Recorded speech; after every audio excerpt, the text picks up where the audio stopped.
দুই দল, এক দল আগ্রহী আর এক দল বিদ্রোহী। এক দল কি আর এক দল বিদ্রোহী। এই কথাটাকে ভিন্ন শব্দে বলি, এক দল দরদি আর এক দল বিরোধী। একটা উদাহরণ দেই ছোট্ট, এখান থেকেই বুঝাই। যেমন একটা যুবকের আমি ডান দিক থেকে জিজ্ঞাসা করলাম, এই যুবক, নবীজির আদর্শে দাড়ি রাখো না কেন? দাড়ি রাখা কোন পীরের আদর্শ না নবীর আদর্শ?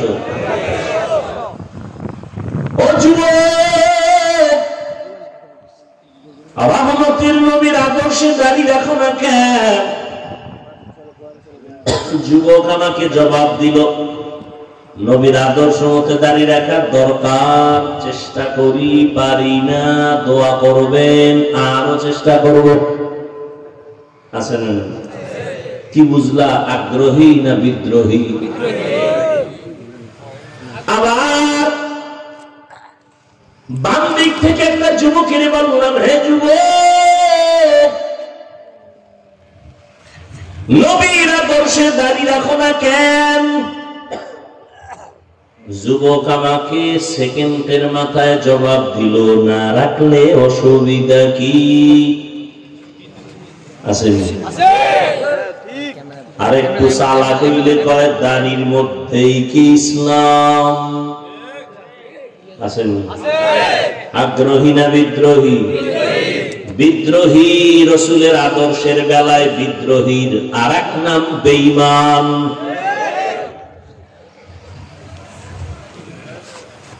ভালো করে বুঝো, নবী এই জন্য বলে নাই যারা আমার আদর্শ মতো চলে না তারা জাহান্নামী। নবী বলেন নাই, নবী বলছেন যারা বিরোধিতা করবে তারা জাহান্নামী। অতএব যে দাড়ি রাখে না তাকে গালি দেওয়া যাবে না, যে দাড়ি পছন্দ করে না তাকে ছাড় দেওয়া যাবে না। ব্যবধান আছে না নাই? একজনে নামাজ পড়ে না আর একজনে নামাজ পছন্দ করে না, দুইজন সমান? একজন আগ্রহী আর একজন মুমিন আর একজন বেঈমান। একজনের নবীর আদর্শে দাড়ি রাখে না আর একজনে দাড়ি পছন্দই করে না। যে রাখে না সে আগ্রহী মুমিন, যে বিরোধিতা করে সে বিদ্রোহী বেঈমান। একজনে রাজনীতি করে না তাকে গালি দেওয়া, আর একজনে আল্লাহর কোরআনের বর্ণনা দেওয়া রাজনীতি পছন্দ করে না তাকে ছাড় দেওয়া। কোরআনের রাজনীতি নেই? তুমি কি জানো কোরআনে? তুমি কি বুঝো কি কোরআনে? আমার রাসূলকে আল্লাহ কোরআন দিলেন 40 বছর পর, আর তুমি 27 বছরে সব বুঝে ফেলাবা। আর সেই রাসূল যার কোনো তুলনা নেই, কি পরিমাণ সততা, মেধা, যার জীবনে একটা মিথ্যা কথা নাই, 40-এর পরে কোরআন শুরু। পুরা কোরআনটা রাসূলের সিনায় আসতে সময় লাগছে 3 দিন। কয়দিন? আন্দাজি আমি কইছি 3 দিন। আল্লাহর রাসূলের কাছে কোরআন আসতে সময় লাগছে কত? 3 বছর। রাসূলের কাছে কোরআন আসতে সময় যদি 23 বছর লাগে, তুমি এটা রাতারাতি হইরা মুফাসসির এত সোজা? দিল্লি বহুত দূর হে। রহমতের নবীর কাছে কোরআন আসছে 40-এর পরে, তাও এক রাত্রে আল্লাহ দেন না। লৌহে মাহফুজ থেকে আল্লাহ একত্রে প্রথম আসমানে দিয়েছেন, ওখান থেকে প্রয়োজন অনুসারে অল্প অল্প অল্প অল্প করে 23 বছরে দিয়েছেন। প্রথম আসছে কোরআনের 5 আয়াত, ইকরা বিসমি রাব্বিকাল্লাযী খালাক, খালাকাল ইনসানা মিন আলাক, ইকরা ওয়া রাব্বুকাল আকরাম, আল্লাযী আল্লামা বিল কলম, আল্লামাল ইনসানা মা লাম ইয়ালাম। এই 5 আয়াতের সাপরে নবীজির দিছে সাপ, এই 5 আয়াতের সাপে নবীর উঠছে জ্বর। বুখারী শরীফের ইবারত, নবী বলেন আমার উপরে মরণের কষ্ট শুরু। জিবরাইলের খবরই নেই। 3 বছর। কয় বছর? আর আয়াতটা এতই আইয়ে না। আমি যে 5 আয়াতের সাফের ভয় পাইছি, জ্বর উঠে গেছে, মরণ মরণ ভাব এসে গেছে আমার ভিতরে। আমি ভয় পাইছি, মনে হয় আজরাইল আসছে আমারে দইরা ফেলাইবো, এমন অসুস্থ আমি হয়ে গেলাম। মাত্র 5 আয়াতের এই অ্যাকশন 3 বছরে জিবরাইল আর আয়াত লই আইয়ে না, দীর্ঘ 3 বছর পরে নতুন করে জিবরাইল আইয়া আবার দেখা করলো। ইয়া আইয়ুহাল মুদ্দাসসির কুম ফাআনযির ওয়া রাব্বাকা ফাকাব্বির ওয়া সিয়াবাকা ফাতাহহির। ভালো করে বুঝো, বর্তমানে কোরআন শরীফটা হাতে নিলে 250 গ্রাম ওজনও নাই, কিন্তু এই কোরআনের ওজনটা হাকিকতে কত? হাকিকতে কোরআন শরীফের ওজন কত? জমিন বলে আল্লাহ আমরা পারুম না, পাহাড় বলে পারবো না, আসমান বলে পারবো না। আল্লাহ কয় জাহেল মানুষের মাথায় চাপায় দিলাম কোরআনটা, তুই বোঝা বহন কর, আর যদি করিয়া চলতে পারো তোর সম্মান আমি সবার উপরে দিয়ে দিব।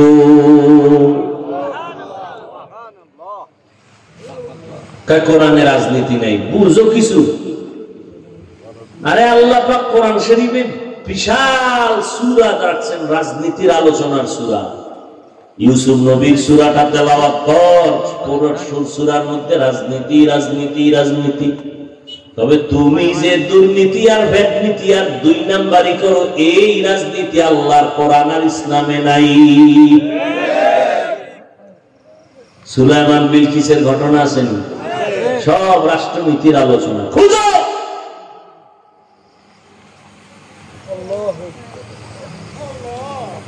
বিরোধিতা না করে নিজের দোষ দেখো। নিজের মাইয়ের খবর কি, পোলার খবর কি, মায়ের খবর কি, বাবার খবর কি?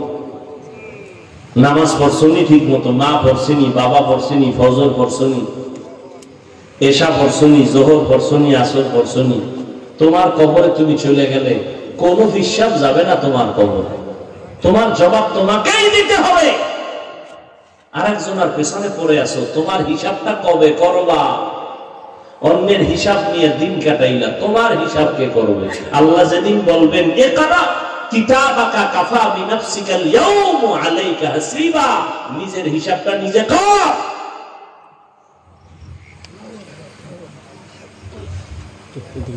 আমরা কিসসা কাহিনীর বয়ান করি, তো তুমি কি বুঝাতে চাও? কোরআনে কিসসা কাহিনী নেই। আল্লাহর শপথ করে বলে যাই, লিখে রাখ, পৃথিবীতে কিসসা কাহিনীর শ্রেষ্ঠ কিতাবের নাম কোরআন শরীফ। লিখে রাখ, পৃথিবীর মধ্যে কিসসা কাহিনীর শ্রেষ্ঠ কিতাবের নাম হাদিস শরীফ। কোরআন শরীফে বাঘের কিসসা আছে, তোর খবর আছে নি? হাতির কিচ্ছা আছে, মশার কিচ্ছা আছে, মাছির কিচ্ছা আছে।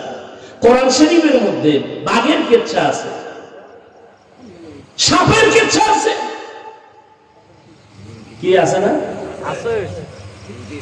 এরা তো বুঝবে না। ও খালি কে মেডিসিন খাওয়াই দিছে যে বিরোধিতা করবি, মানে তোর কপালটা পড়বি, তোর মা বাবার কলিজারের জ্বালায় দিবি। একটা আলেম কখনো বলতে পারে না তুই খালি আলেমের গালি দিস, কখনো বলতে পারে না।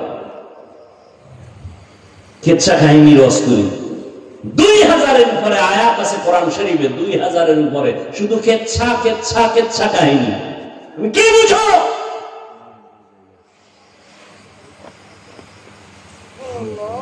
পিপিলিকার কিচ্ছা, পিপিলিকার নামে সূরা, হাতির নামে সূরা, তুমি কি বুঝো?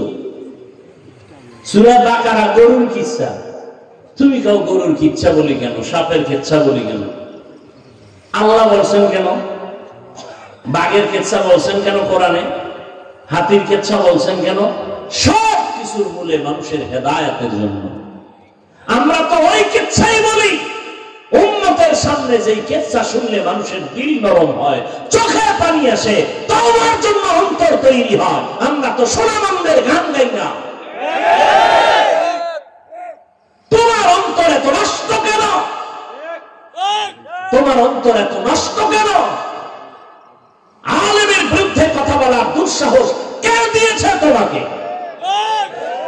তোমার জীবন মরার আগে ধ্বংস লিখে রাখো, লিখে রাখো।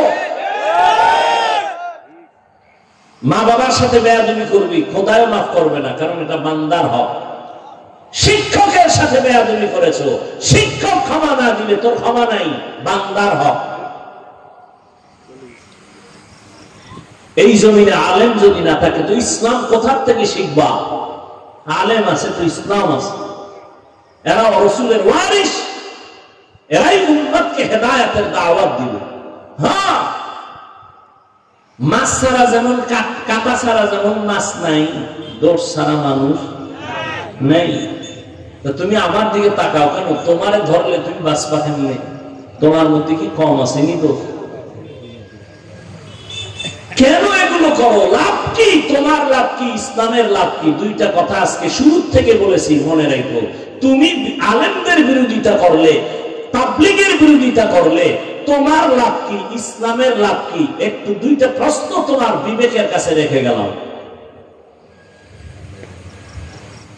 বরং তোমার অধঃপতন চলে আসতেছে খুব দ্রুত। তুমি কান্না করো, কাউকে পাশে পাইবা না। তাবলীগ তো তার গতিতে চলতেছে। তাবলীগের মধ্যে একটা বিশাল দ্বন্দ্ব হয়েছে না? হয়েছে না? এখন খুঁজে দেখেন তো, কাজ কমছে না বাড়ছে? কাজ কিন্তু বাড়ছে। এই ভাই, সাআদপন্থী যাদেরকে বলা হয়, এরাও কিন্তু মানুষকে দাওয়াত দিতেছে। দুইটা পাঠ হয়ে গেছে, কাজ কমছে না বাড়ছে? তা তোমার বিরোধিতা করে লাভ কি? ইসলামের কি লাভ? বরং এই তাবলীগের কারণে, খাঁটি আল্লাহওয়ালাদের কারণে, হুজুর টুজুর না, জেনারেল লাইনের বহু মানুষ দ্বীনের পথে আছে। অস্বীকার করা যাবে? কেন বিরোধিতা করো? আমাদের বিরোধিতা করবে বেঈমান, বিধর্মী। তুমি মুসলমান হয়ে কেন করো? কি স্বার্থ তোমার? দিলকে বড় বানাও, মানুষকে বুকে লাগাও, আলেম পাইলে সালাম দাও, দোয়া চাও, দূরত্ব কমায় দাও, দেখবা ইসলামের অনেক ফায়দা হবে ইনশাআল্লাহ। কারণ নবীজি বললেন, যারা আমাকে আমার আদর্শ মতো চলে না তারা আমাকে মানে না। বলে না না, যারা বিরোধিতা করে তারা আমাকে মানে না। ভালো করে বুঝলে যুবক, রহমতের নবী বলেন, যারা আমার বিরোধিতা করে তারা আমাকে মানে না, আমাকে অস্বীকার করে, তারা করার কারণে জাহান্নামের পথিক হয়ে যাবে। আল্লাহ বলেন, আমার নবীকে আমি রহমত করে পাঠাইলাম। ওয়া মা আরসালনাকা ইল্লা রাহমাতাল লিল আলামিন।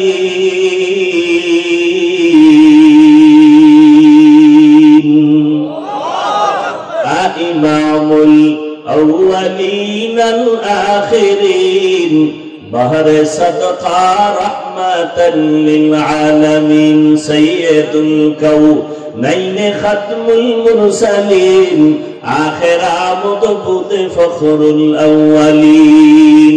আল্লাহ বলেন, আমি রহমতের নবীকে রহমত করে পাঠাইলাম। কয় দুনিয়ার জন্য আর পরকালের জন্য? কয় না, জগৎ সমূহের জন্য। অনেকে তরজমা করে উভয় জগতের জন্য নবী রহমত, আমি তরজমা করলাম জগৎ সমূহের জন্য নবী রহমত। উভয় জগতের তরজমা করলে মনে হয় যেন দুনিয়ার জগৎ পরকালের জগৎ। না, জগৎ তো আরো আছে। রূহের জগৎ একটা আলাদা জগৎ, মায়ের গর্ভের জগৎ একটা আলাদা জগৎ, দুনিয়ার জগৎ একটা আলাদা জগৎ, আলমে বরজখ কবর জগৎ একটা আলাদা জগৎ, হাসরের ময়দানের একটা আলাদা জগৎ, জান্নাত ও জাহান্নামের একটা আলাদা জগৎ। সব জগৎ সমূহের জন্য আমার নবী রহমত। রূহের জগতের জন্য নবী কেমন রহমত, ভিন্ন আলোচনা।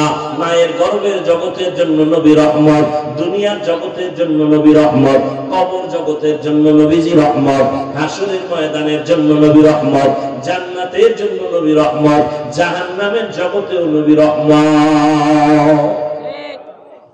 এটা কেমনে? জান্নাতের জন্য নবী রহমত, এটা বুঝলাম। জাহান্নামের জন্য কেমনে? এটা তো বুঝে আসে না। বুঝে না আসলে বুঝার চেষ্টা করো, বিরোধিতা করিও না। জাহান্নামের ক্ষেত্রে আমি শুধু দুনিয়ার জগতের জন্য নবী কেমন রহমত এই বিষয়ে দু চারটা কথা বলি। রহমতের নবী, দুনিয়ার জগতের জন্য রহমত। এরে নবীরা আসে শুধু কি মানুষের জন্য কয় না, রহমতের নবী মুমিন মুসলমানের জন্য যেমন রহমত, বেঈমানের জন্য নবী রহমত, পুরুষের জন্য যেমন নবী রহমত, নারীদের জন্য আমার নবী আলাদা রহমত। শুধু মানুষের জন্য নবী রহমত না, জিনদের জন্য নবী রহমত। শুধু মানুষের জন্য নবী রহমত না, জঙ্গলের প্রাণী পশুদের জন্য নবী রহমত, নদীর মাছের জন্য নবী রহমত, গাছের জন্য নবী রহমত, সব মাখলুকের জন্য নবী। আবু জাহাল হাতের মধ্যে পাথর নিয়ে কয়, ভাতিজা মুহাম্মদ আছে কি বলতে পারো? কয় লাভ কি? কয় বললেই তোমারে নবী মানবো, কালেমা পড়বো। নবী বলেন আমি জানি না। কেন জানো না রে ভাতিজা? নবী বলেন আমি গাইবের মালিক না। গাইবের মালিক কে? আলিমুল গায়বি ওয়াশ শাহাদাতি হুয়ার রাহমানুর রাহিম।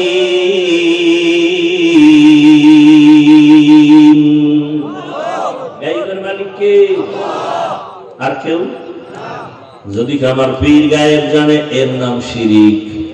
এর নাম আল্লাহ বলেন আমান ইউশরিক বিল্লাহ ফাকাদ হারামাল্লাহু আলাইহিল জান্নাহ। যারা আল্লাহর সাথে শিরিকের গুনাহ করবে তাদের জন্য জান্নাত হারাম। ও দয়ার মালিক, শিরিক মুক্ত ঈমান আমাদের দান করেন। আবু জাহাল বলে আমার হাতে কি আছে? নবী বলে আমি জানি না। নবীজি বললেন হাতের মুষ্টিতে যা আছে তোমরা একটু আওয়াজ দাও। পাথরগুলো কালেমায়ে শাহাদাত পড়া শুরু করলো। কপাল খারাপ, আবু জাহিল্লা পাথরগুলো মাটিতে ফালায় কয় মুহাম্মদ বড় জাদুকর। কপালে কি নাই? মান ইয়াহদিল্লাহু ফাহুয়াল মুহতাদ ওয়া মান ইউদ্লিল ফালান তাজিদা লাহু ওয়ালিয়াম মুরশিদা। এর যুবক, ১৫০০ বছর আগে রহমতের নবী বলেছেন যুবকেরা আমি মুহাম্মদের উপকার করেছে, বুড়ারা আমি মুহাম্মদের বিরোধিতা করেছে। ও যুবক বাবা, আজকে তোমার মধ্যে নবীর আদর্শ নাই কেন? আমি যে এতক্ষণ তোমার সামনে বয়ান করতেছি, কুত্তার মতো চিল্লাইতেছি, কুত্তার মতো দৌড়াইতেছি, আমি একা না, সব আলেমরা তোমাদের পেছনে দৌড়ায়। আজকে যদি তোমাকে বাদ দিয়া উচিত ছিল ওই চট্টগ্রামের পাহাড়িয়া এলাকায় যায় বয়ান করা, যেখানে মানুষ মুসলমানের খ্রিস্টান বানায়। আজকে বয়ান করা দরকার পঞ্চগড়, যেখানে কাদিয়ানি বানায়। কিন্তু ওখানে যাওয়ার সময় কই? ফজর থেকে দৌড় শুরু হয় আসর পর্যন্ত, আসর থেকে মাগরিব, মাগরিব থেকে এশা, এশার পরে সারা রাত 12টা মাস মুসলমানের পেছনে দৌড়াইয়া পায়ে ধরে ধরে ধরে ধরে বলি আমার দলে আসো। একবারও বলি না আমি 5 কল্লি টুপি মাথায় দিয়েছি, ভিন্ন টুপির বিরুদ্ধেও বলি না, হিংসা করে সালাম বন্ধ করি না। আমি কওমি মাদ্রাসার সন্তান, কোনদিন স্কুল কলেজ আলিয়ার বিরুদ্ধে বলি না। আমি তাবলীগের লাইনের সন্তান, আমি বলি না তাবলীগ করো না হয় জাহান্নামে যাইবা। আমি পীরের লাইনের সন্তান, একবারও বলি নাই তুমি অমুক পীরের কাছে যাও না হয় জাহান্নামে যাইবা। কিছুই বলি নাই। এত চিল্লা চিল্লি কইরা বিনয়ের সাথে একটা কথাই বলতে চাই বাবা, যেই লাইনে থাকো বাধা নাই, যেই তরিকায় চলো বাধা নাই।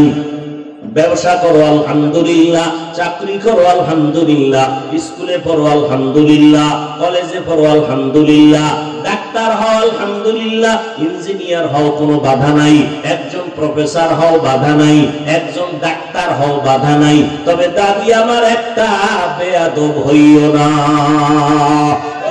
ব্যবহারে যেন মা বাপ কখনো কষ্ট না পায়। ও যুবক, তোমার আচরণে যেন কোনো শিক্ষক কষ্ট না পায়, তোমার ব্যবহারে যেন কোনো আলেম কষ্ট না পায়, তোমার ব্যবহারে যেন কোনো মুরব্বীরা কষ্ট না পায়। তুমি এমন একজন ডাক্তার হও যে দ্বীনের উপকার হবে, উম্মতেরও ফায়দা হবে, এবং তোমার সম্মানটা মরিয়া গেল মানুষ দোয়া করবে তোমার সম্মানের সাথে। যদি এমনটা হতেই চাও, দুইটা জিনিস তোমার লাগবে, লিখে রাখ। দুই জিনিস না থাকলে ডাক্তার হতে পারবি, জীবনে সম্মানের জীবন পাবি না। ইঞ্জিনিয়ার হবি ঠিক, সম্মান জীবনে পাবি না।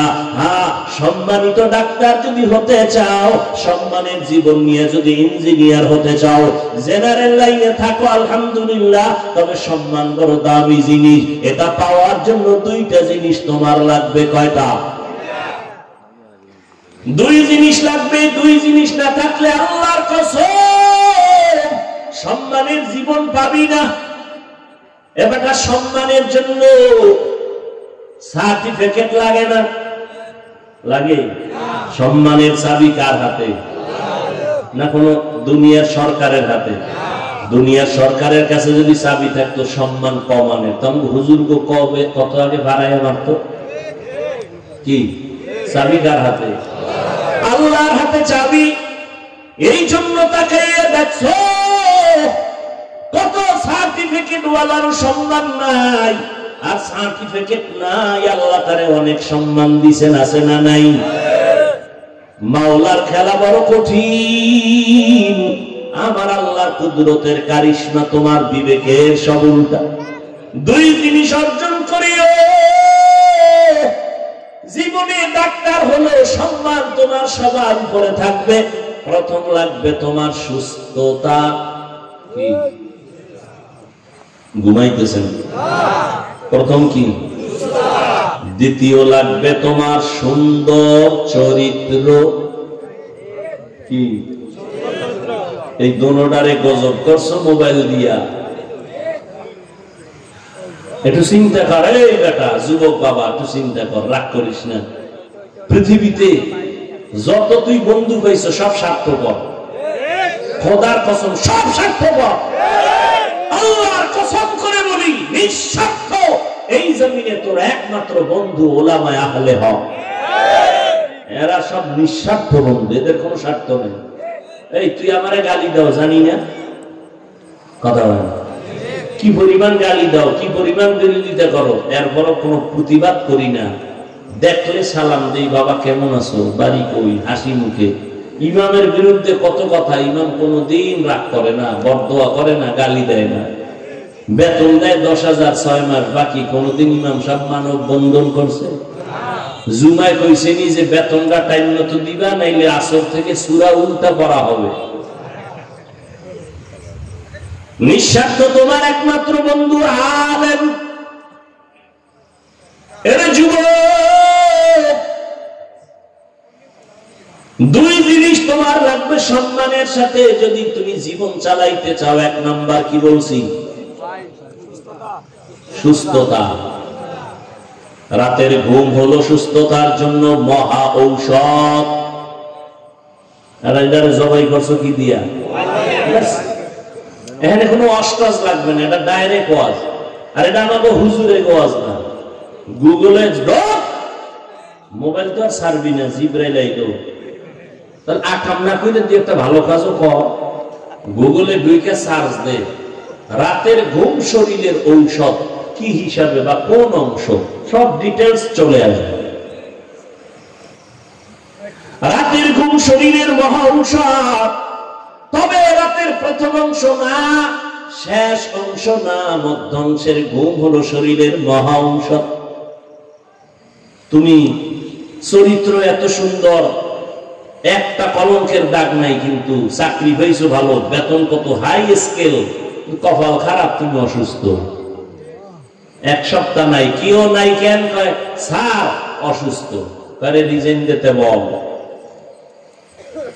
তাহলে সুস্থতার দাম কত? কিন্তু তুমি সুস্থ,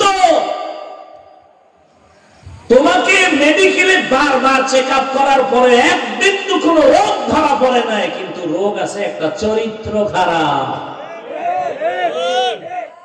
চাকরি মেয়াদ বাড়বে, তাহলে দুই জিনিস লাগবে, সুস্থতা, সুন্দর চরিত্র। সুস্থতার জন্য লাগবে এক তো রাতের ঘুম, চরিত্র ঠিক করতে হলে লাগবে একদিকে মোবাইল ছাড়ো, অন্য দিক থেকে মদিনাওয়ালার আদর্শকে আঁকড়াইয়া ধরো।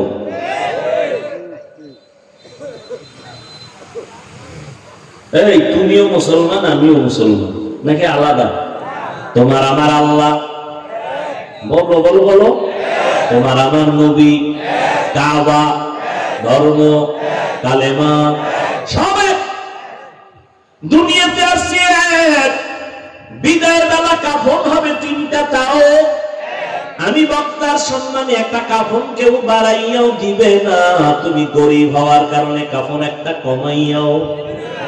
সবার বেলায় কয় কাফন, কালার হবে আলাদা। আলেমদের কালার একরকম, যারা আলেম না তাদের কাফনের কালার আর একরকম। তাবলীগওয়ালাদের কালার একরকম, চরমনাইওয়ালাদের কালার আর একরকম। কে ধনী, কে গরিব, কে আলেম, কে মূর্খ, কে ডাক্তার, কে রোগী, কে ইমাম, কে মুক্তাদি, কে তাবলীগ, কে চরমনাই, কে আওয়ামী লীগ, কে বিএনপি। সাদা কাফনে যেদিন ঢুকবি সেই দিন সবার মাস্তানি বন্ধ হয়ে যাবে। কাফনে লেখা থাকবে বড় হুজুরের লাশ, থাকবে মন্ত্রী মহোদয়ের লাশ, সব একাকার। কবরের সাইজও হবে এক, নাকি নোয়াখালী, আপনাদের কুমিল্লা, লাঙ্গলকোটের মানুষের কবর 10 হাত লম্বা হবে। সবার কবরের সাইজও এক। কবরে প্রশ্ন হবে সবার বেলায় তিনটা, তাও এক। আমাকে যেই প্রশ্ন আপনাকেও সেই প্রশ্ন, বেঈমানেরও সেই প্রশ্ন, নারীকেও সে একই প্রশ্ন, পীরকে যেই প্রশ্ন মুরিদেরও সেই প্রশ্ন। তিনটা প্রশ্ন সবার বেলায় এক। রবের পরিচয় দাও, ধর্মের পরিচয় দাও, রাহমাতুল লিল আলামিনের পরিচয় দাও। দুনিয়ার নিয়মের উল্টা। ক্লাস 1 এর প্রশ্ন আলাদা, 2 ক্লাসের ছাত্র ছাত্রীদের প্রশ্ন আলাদা। 8 এ যারা পড়ে তাদের প্রশ্ন 9 এ যারা পড়ে সমান। অথচ আমার মাওলার কুদরত কেমন! তুমি ধনী হও, গরিব হও, সাদা হও, কালো হও, শিক্ষিত, অশিক্ষিত, আলেম, মূর্খ, যেই লাইনে থাকো না কেন, প্রশ্ন সবার বেলায় এক, তিনটা। রবের পরিচয় দাও, ধর্মের পরিচয় দাও, রহমতের নবীর পরিচয় দাও। এই প্রশ্নের জবাব শুধুমাত্র হুজুরেরা ছাড়া কেউ পারবে না। কি হুজুরে পারবে? গ্যারান্টি আছে। এই জন্যই তো জান্নাতের টিকিট হাতে পাইয়া আবু বকরের কান্নার আওয়াজ, ওমরে ফারুকের কান্নার আওয়াজ, যেই ওমর 27 বছর বয়সে রহমতের নবীর হাতে হাত লাগাইয়া কালেমার পতাকা ধরলেন কয় বছরে? জোরে করো। এই ওমর রাসূলের হাতের বরকতে এত পাওয়ার পেয়ে গেছেন, রাস্তা দিয়ে ওমর চলতেছে, শয়তান ভয়ে অন্য রাস্তায় দৌড়ায়। যেই শয়তান আল্লাহর সামনে চ্যালেঞ্জের মোকাবেলায় দাঁড়ায় গেল, আর ওই শয়তান কারে ভয় পায়? এবার চিন্তা করেন ওমর বেটাটা কেমন। 27 বছরের মুসলমান, 27 বছর বয়সে নবীর হাতে কালেমা পড়ছে হযরত ওমর। কথার আগে তরবারি রেডি, শয়তান দেখলে দৌড়ায়। ওয়ার্দজাহানের খলিফা ওমর রাষ্ট্র পরিচালনা করেন, একটা সিকিউরিটি গার্ড নাই, কোনো বডিগার্ড নাই। দুশ্মনেরা খুঁজে ওমরের এত পাওয়ার কেন, বডিগার্ড কয়জন? একজনও নাই। কথা হলে মাইরা ফালানো তো বড় সহজ, অনেক সহজ। আল্লাহ বলেন না না, আমি আল্লাহ যারে হেফাজতের বাউন্ডারি দিয়া রাখবো, তারে কেউ ক্ষতি করতে গেলে নিজেই ক্ষতি হয়ে যাবে। দুশ্মন লাগাইয়া দিল। তদানীন্তন সময়ের রোম সম্রাট কয় ওমরের হত্যা করো। একা পাইলে একাই কোথায় পাও? দেখো খবর নিতে নিতে নিতে নিতে খবর পাইছে খোলা ময়দানে ওমর হাতের বালিশ বানায় একা একা ঘুমায়। তরবারি কই কয় দূরে ফালায় রাখছে। কয়দার মার সুযোগ পাইছি, দৌড়াইতেছে আল্লাহর বান্দা। দুশমন ওমরের মারার জন্য যায়, ওমর একা ঘুমায়, তরবারি নাই, হাতের বালিশ বানাইছে, অর্ধ জাহানের খলিফা। দুশমন তরবারি নিয়া একটু আগায় আবার দাঁড়ায়, ভয়। যাইতে যাইতে যাইতে যাইতে কিনারার একটু গেলেই তো কাম ঘটায় দিবে, কিন্তু তাকাইয়া দেখে ওমর একা ঘুমায় না, জঙ্গলের একটা বাঘ ওমরের পাহারা দেয়। থাকো বাঘ আবু আতিশ বন্দা আনম বামানে তু মুর্দা বাহাত জিন্দা আ। এরে যুবক, ওই ওমরের ইতিহাস ভুলে যাইও না রে বাবা। আমি তোমাকে একবারও বলি নাই স্কুল কলেজ বাদ দিয়ে আসো, মাদ্রাসায় হুজুর হয়ে যাও, পাগড়ি লাগাও, বলি নাই। ওখানে থাকো, ডাক্তার হও, ইঞ্জিনিয়ার হও, এসপি হও, ডিসি হও, এমপি হও, মন্ত্রী হও। আমাদের মুসলমান সব লাইনে লাগবে। আমাদের মুসলমানের জন্য গৌরব ডাক্তার হওয়া, ইঞ্জিনিয়ার হওয়া, না গৌরব না? ডাক্তারি পড়তে গিয়া ও বাবা, তোমার কাছে দাবি আমার একটা, রহমতের নবীর আদর্শের মালা গলায় লাগাও, মা বাবার সাথে বেয়াদবি করবা না, আলেমের দোয়া নিয়ে পরামর্শ নিয়ে নবীর তরিকা মানিয়া চলো, 5 বেলার নামাজ পড়ো, নবীর তরিকা মানিয়া জবানটাকে হেফাজত করো, কারো ক্ষতি করবা না, কারো বদদোয়ার তলে পড়বা না, আলেমের পরামর্শ নাও, মা বাবার দোয়া নিয়ে চলো। আল্লাহর কসম, মা বাবার দোয়া ছাড়াই চেয়ারে বসতে পারি নাই, মা বাবার কান্না আর দোয়া ছাড়া তুমি পরীক্ষায় পাশ করতে পারো নাই, মা বাবার চোখের পানি দোয়া ছাড়া তুমি টাকাওয়ালা হতে পারো নাই, ব্যবসায় লাভবান হতে পারো নাই। মা বাবার দোয়া চোখের পানি, ওই মা বাবারে কষ্ট দিবা না। আর যেই শিক্ষক তোমারে হাতে কলমে কষ্ট করে মানুষ বানাইছে তার সাথে বেয়াদবি করবা না, মুরব্বীদের সাথে বেয়াদবি করবা না। মনের কষ্ট তোমার জন্য বড় অভিশাপ। মুরব্বী কষ্ট পায় বলছে আহ, ওই আহ গিয়ে তোর কপালে লাগবে অভিশাপ। ও যুবক, দেখো তোমার লাইনে থাইকা নবীর তরিকা মতো চলা যায়নি। অনেকে বলে কেমনে, দেখো তাকায়া বাবা, স্কুলে পড়ে, কলেজে পড়ে, তোমার মতো যুবকেরা 5 বেলার নামাজ পড়ে আসেনি, সত্যটা বলো। তাহলে তোমার কাছে আমার প্রশ্ন, তুমি কেন পারো না রে বাবা? তুমি তো মুসলমান, তুমি কি মরণকে ভয় পাও না? আল্লাহর কোরআন নবীর কথা কি তুমি বিশ্বাস করো না? ও যুবক বাবা, তোমার মতো যুবক তাকায় দেখো রে, আবার আমি পুলিশ বিডিআরের চাকরি করে নামাজ পড়ে, তুমি কেন পারো না? তোমার মতো সন্তান রাস্তায় গাড়ি চালায়, নামাজ ছাড়ে না, তুমি কেন পারো না? কৃষি কাজ করে, নদীতে মাছ ধরে, নামাজ ছাড়ে না, তুমি কেন পারো না? এখনো সময় আছে, তওবা করে নাও। আল্লাহকে মনে মনে তওবার নিয়তে বলো, মনে মনে, ও দয়ার মালিক, জীবনে শয়তানের ধোঁকায় পড়ে দুনিয়ার লাইনে পড়িয়া আজকে নামাজ তো কম সারি নাই, কত গুনাহ করলাম, হাতের গুনাহ, চোখের গুনাহ, কানের গুনাহ, জবানের গুনাহ। ও আল্লাহ, একবারও চিন্তা করলাম না যে আমি একা একা কবরে যেতে হবে। আমার কবরে কেউ যাবে না, কই মা, কই বাবা, কই আপনজন, কই বন্ধু বান্ধব, কেউ যাবে না। আমি একা একা সাদা কাফনের প্যাকেট হয়ে কবরে থাকতে হবে। আল্লাহর কোরআন সত্য, ১৫০০ বছর একটা মিথ্যা কেউ বের করতে পারে নাই। ওই কোরআনে আল্লাহ পাক রব্বুল আলামিন গুনাহগারের জন্য জাহান্নামের আযাবের বয়ান করেছেন, নেক আমলওয়ালাদের জন্য জান্নাতের সুসংবাদ দিয়েছেন। ও যুবক বাবারা, আজকে নামাজ রোজা ঠিক রাখার পরে কই আঙ্গ সম্মান তো কমলো না। আল্লাহর মহব্বত নিয়া তওবা করো, তুমিও রেডি হয়ে যাও।